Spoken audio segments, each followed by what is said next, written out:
చాలాసార్లు వచ్చింది కేవలం ఫోటోల కోసం. నాకు వాళ్ళు తెలుసు, వీళ్ళు తెలుసు, మొత్తం నేనే ఆయనకి మాట్లాడడం రాక, సబ్జెక్ట్ లేకపోవడం వల్ల ఓకే ఈ కౌగిలింతలు, ఈ జోకులు, నవ్వడము, ఇవి ఆయన యొక్క నిస్సహాయ స్థితి సింపుల్.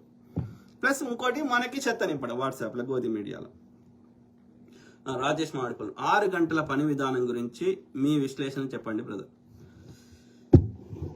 నా విశ్లేషణ ఓకే, ఇక 6 గంటలు అవుతుంది. ఇప్పుడు 6 గంటలు పోయి కొన్ని ఏళ్ళకి ఏమైతే 4 గంటలు అవుతుంది, హాఫ్ అంటే అవుతుంది. తర్వాత 4 రోజులు ఉన్నది 2 రోజులు, 5 రోజులు అయింది. 5 నుంచి ఇంకా 4 రోజులు అవుతుంది.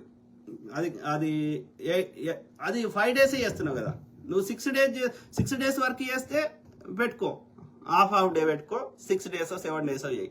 నువ్వు 2 రోజులు సెలవు పెట్టుకొని 5 రోజులు పని చేసి 5 రోజులలో మళ్ళీ 6 గంటలే పని చేస్తే నువ్వు ఎంత ప్రొడక్టివ్ పని చేస్తావు? అట్లాగా ఇంకా